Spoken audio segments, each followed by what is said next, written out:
안녕하세요. 별기자입니다. 오늘 제가 하고 싶어서 좀 정리를 해온 이야기는 초등학생이 된 우리 아이들의 어휘량, 독서량 이런 것들인데요. 제가 아이를 학교에 보내보니까 확연하게 느꼈던 게 생각보다 아이들의 독서량의 차이가 있다. 그리고 아이들이 구사하는 어휘에도 차이가 크다라는 걸 좀 느꼈어요. 이게 어릴 때는 책 육아하면서 이제 아이들한테 전집도 많이 보여주시고 엄마도 읽어주시고 뭐 잠자리 독서도 하시고 세이펜도 활용하시고 하시면서 이제 아이들에게 정말 많은 양의 책을 읽어주고 한글을 떼게 도와주고 하면서 이게 독서량이 그래도 꾸준하게 따라오는 것 같은데 학교에 가면은 생각보다 이제 독서량을 그때까지 꾸준하게 많이 유지하는 아이 아니면은 이제 또 학년이 올라갈수록 이제 학업에 좀 밀려서 독서량을 유지하지 못하는 아이들이 많은 것 같아요. 그런 현상이 저는 조금 안타깝고 저희 아이도 아직은 초등학교 2학년이지만 더 멀리 봤을 때 저는 독서량은 줄이지 말고 꾸준하게 가져가야 된다라고 생각을 하거든요. 그리고 그 독서량 유지가 자연스럽게 되는 것 같지는 않아요. 이제 아이 나름의 노력도 필요하고 옆에서 이제 서포트해주는 엄마의 노력도 필요하고 이제 그런 것들을 이제 아이가 학교에 가면서 좀 많이 느끼고 있어요.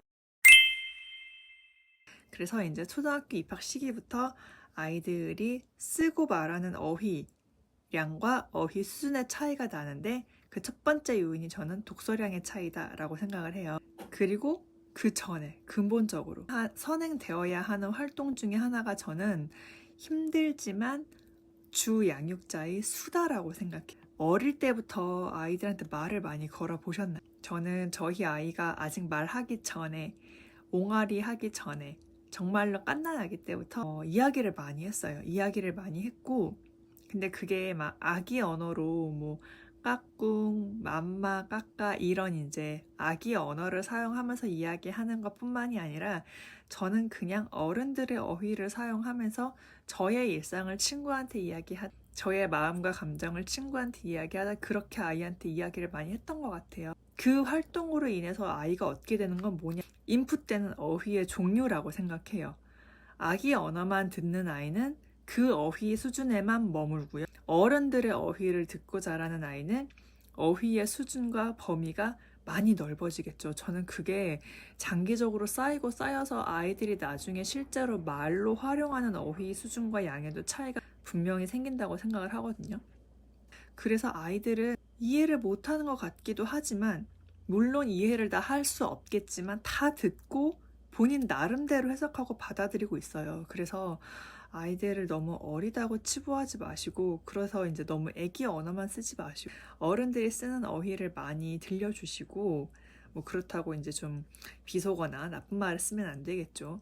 정상적으로 아이가 듣고 배울 수 있는 어휘량을 생각하셔서 다양하게 많이 들려주시는 게 저는 독서와 더불어서 같이 병행되면 정말 좋은 활동이라고 생각해요. 그리고 제가 개인적으로 저희 엄마한테 많이 감사한 게 저희 아이가 이제 말이 트이고 나서 저희 엄마도 정말 그렇게 수다를 떨어주셨어요. 저희 아이를 데리고 오늘은 이게 저째 너희 엄마는 이랬다 어쨌다 하면서 근데 이게 왜 좋아하냐 아무래도 저랑 엄마도 세대 차이가 있다 보니까 제가 쓰는 어휘랑 엄마가 쓰는 어휘의 종류에도 또 차이가 있었던 거예요. 이제 언어적으로 보면은 할머니들이 쓰는 어휘를 아이들이 듣고 이해하고 배워서 어머 무슨 어린아이가 이런 말도 알아? 하는 정도의 이제 어휘를 아이가 이제 이해하고 사용하기 시작한다는 저는 그게 좋은 거라고 생각해요. 제가 들려주지 못하는 어휘를 엄마 입에서 또 들려주고 그래서 저희 아이가 이 양쪽 세대의 많은 이야기를 들으면서 이제 어휘량이 좀 많이 쌓였다고 생각을 하거든요.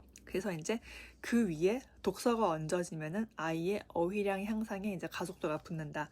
그러다가 이제 아이가 스스로 잘 읽게 되면은 자발적인 독서도 점점 늘어나고 해서 아이의 독서량을 미취학 시기부터 그리고 초등학교 고학년이 돼서까지도 꾸준하게 유지시켜 주시는 게 저는 정말 중요하다고 생각해요.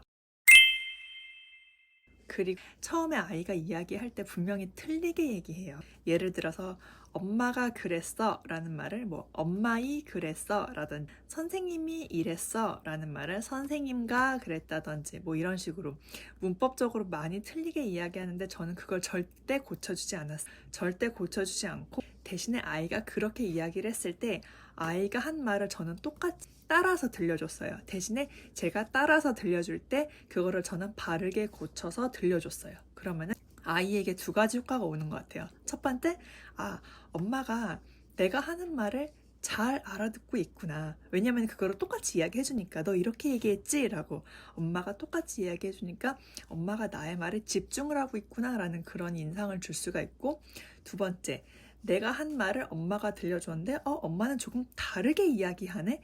그리고 이게 반복되다 보면은 엄마가 이야기하는 이게 맞는 거구나 라고 아이가 자연스럽게 알게 돼서, 이게 시간이 지나고 말이 쌓이다 보면은 어느새 아이가 틀리게 하지 않고 처음부터 바르게 이야기하게 하는 시기가 와요. 저는 그렇게 이제 처음 아이가 말을 틀 때 아이와 소통하는 게 효과적이었다라고 말씀을 드리고 싶어요.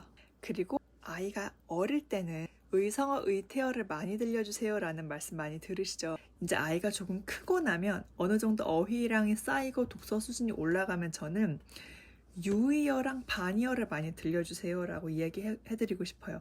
예를 들어 아이가 책 속에서 새로운 단어를 배웠어. 그러면은 그 단어의 뜻을 궁금해할 때 그 단어 뜻만 알려주지 마시고, 이건 이런 뜻인데 이거와 비슷한 단어는 이런 게 있어. 아니면은 이거의 반대말은 뭘까? 이거랑 반대되는 뜻을 가진 단어는 뭘까? 라고 아이랑 이야기하면서 비슷한 말, 다른 말을 동시에 배워서 아이가 한 가지 단어 뜻만 물어봤는데 4개, 5개까지 새로운 어휘를 알고 받아들이게 해주시면 훨씬 더 효과가 좋아. 그런 식으로 이제 아이와 말을 많이 활용해서 어휘량을 늘려주시고, 그리고 이제 그 위에 독서량을 꾸준하게 계속 유지시켜 주시는 것.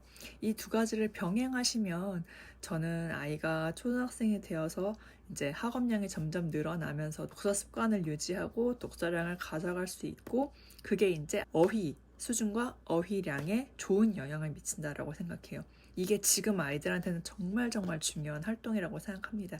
왜냐하면 모두가 아시다시피 지금은 아이들의 문해력이 많이 떨어져 있는 상태이고 미디어를 많이 접하다 보니까 아이들이 올바로 사용하는 어휘 수준도 많이 제한되어 있어요. 그래서 아이가 정말로 제대로 된 어휘 학습을 하고 양질의 어휘를 제대로 잘 활용할 수 있도록 도와주려면 저는 집에서 이러한 활동들을 가지고 노력해주는 것이 좋을 거라고 생각을 합니다. 이게 제가 학교에 들어가 보니까 이제 좀 주변 아이들을 보면서 체감적으로 느꼈던 활동인데, 사실 이거를 크게 중요시 여기지 않는 분들이 생각보다 많으신 것 같아요. 근데 그냥 오지랖을 부려보자면 아이의 어휘 수준과 독서량을 꾸준하게 유지하는 게 너무너무 중요하다. 이렇게 오늘은 아이가 초등학교에 들어가서도 놓치면 안 될 두 가지. 첫 번째, 독서량. 두 번째, 어휘 수준. 이거를 어렵지 않게 집에서 꼭 독해 문제집이나 어휘 문제집을 풀리지 않으셔도 어릴 때부터 꾸준하게 생활 속에서 습관화시켜서 루틴화시켜서 챙겨주실 수 있는 방법이 있다. 이렇게 말씀을 드리고 오늘은 영상을 여기서 마무리하겠습니다. 고맙습니다.